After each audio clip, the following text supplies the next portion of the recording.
लागू हे पूर्णपणे थिएटरमय व्यक्तिमत्व. चित्रपटांमध्ये गाणी असणं आणि त्याला लिपसिंग करणं हे तर खरं त्यांच्या स्वभावात बसणारं नव्हतं, त्यांना पटणारं नव्हतं. पण पिंजरा या चित्रपटाच्या निमित्तानं त्यांना हे करावं लागलं आणि त्यांनी ते तेवढ्याच ताकदीनं आणि नट म्हणून तेवढ्याच समरसतेनं केलं. म्हणूनच डॉक्टर लागूंची आठवण करून द्यायला आपल्या समोर येतोय त्यांच्या याच चित्रपटातलं गाणं घेऊन.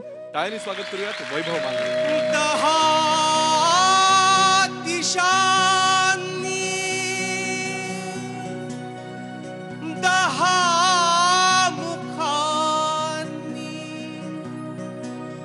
आज फोडिला टाहो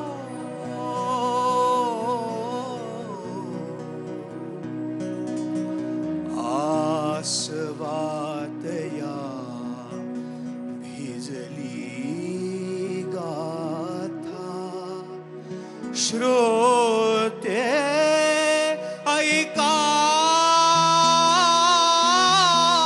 हो.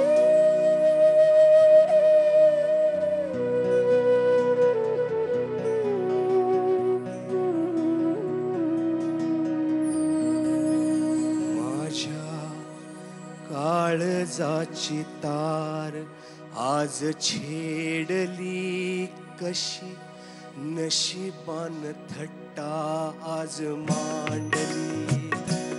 माझ्या काळजाची तार आज छेडली कशी नशिबान थट्टा आज मांडली. कशी नशिबान थट्टा आज मांडली. गंगेवानी निर्मळ होत असं एक गाव, असं एक गाव सुखी समाधानी होत रंक आणि राव, रंक आणि राव. त्याची गुण गौरवान कीर्ती वाढली कशी नशिबान थट्टा आज मांडली. कशी नशिबान थट्टा आज मांडली. अशा गावी होता एक भोळा भाग्यवंत, भोळा भाग्यवंत. पुण्यवान म्हणती त्याला कुणी म्हणे संत, कुणी म्हणे संत. त्याला एका मेनकेची दृष्ट लागली कशी नशिबान थट्टा आज मांडली. कशी नशिबान थट्टा आज मांडली.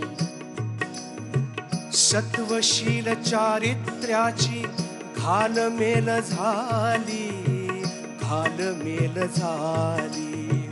गावासाठी नर्तकीला नदी पार केली, नदी पार केली. नार सूड भावनेन उभी पेटली कशी नशिबान थट्टा आज मांडली. माझ्या काळजाची तार आज छेडली कशी नशिबान थट्टा आज मांडली. वैभव, तू खूप छान गायलास. एकतर सगळे भाव जे होते ते इतके करेक्ट दिले. त्या जागा जरा थोड्याशा जरा सरकल्यासारख्या आल्या, पण भाव इतका करेक्ट दिलास तू. आणि मला संगीतकाराची कमाल वाटते की बाबूजींशिवाय दुसरा माणूस हे गाणंच गाऊ शकणार नाही. इतकं ते बाबूजींनीच गायला पाहिजे असं गाणं जन्माला घातलं राम कदमांनी. आणि हॅट्स ऑफ टू हिम. आणि एकूणच हे गाणं त्याचं टेकिंग सगळं आणि समोर डॉक्टर लागू, फार सुंदर गाणं आहे. आणि वैभव, तू खूप छान गायलास. थँक्यू. एकतर पिंजरा या चित्रपटाला पुन्हा एकदा सलाम की हिस्ट्री, एखादा ऐतिहासिक चित्रपट ज्याला म्हणता येईल की ज्यांनी इतिहास घडवला. 1972 साली आलेला चित्रपट आहे. 1973चा नॅशनल अवॉर्ड मिळालेला बेस्ट फीचरचं. पहिला कलर सिनेमा ना आपला. आपला पहिला कलर सिनेमा. हो हो तो त्यातले फिल्टर्स कसे वापरलेत बघा. तर ह्या सगळ्याचा विचार करता मला पुन्हा पुन्हा कौतुक वाटतं आणि त्या धाडसाचं पण कौतुक वाटतं, सगळ्याचंच कौतुक वाटतं. राम कदमांनी सुद्धा मग चित्रपटातलं शेवटचं गाणं म्हणल्यानंतर भैरवीचा वापर न करता तोडीकडे जाणारं गाणं केलं. तर का?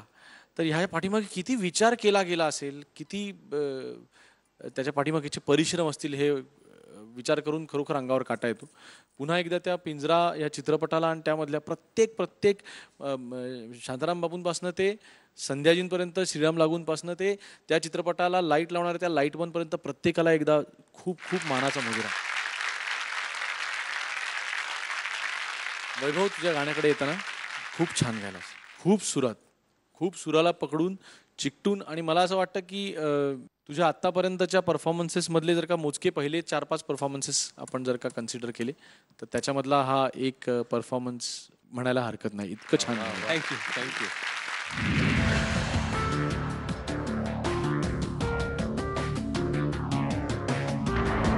वंदनाताईंनी अवधूतने ध दिलाय. हेच गाणं का निवडावंसं वाटलं? हेच गाणं निवडावंसं वाटलं याचं मुख्य कारण म्हणजे डॉक्टर लागू ऑफकोर्स. म्हणजे चित्रपटातील त्यांची कारकीर्द बघितली, मी आत्ताच पाहत होतो, तर त्यांनी जवळपास एक 52-53 हिंदी सिनेमे केलेत नुसते. आणि इतकी परिपूर्ण आणि भरपूर आणि अत्यंत काय म्हणतो आपण त्याला क्वालिटी वाईज इतकी कारकीर्द त्यांची भरलेली आहे ना. म्हणजे विशेष करून मला त्यांचा नाटकात जास्त मला ते भावतात.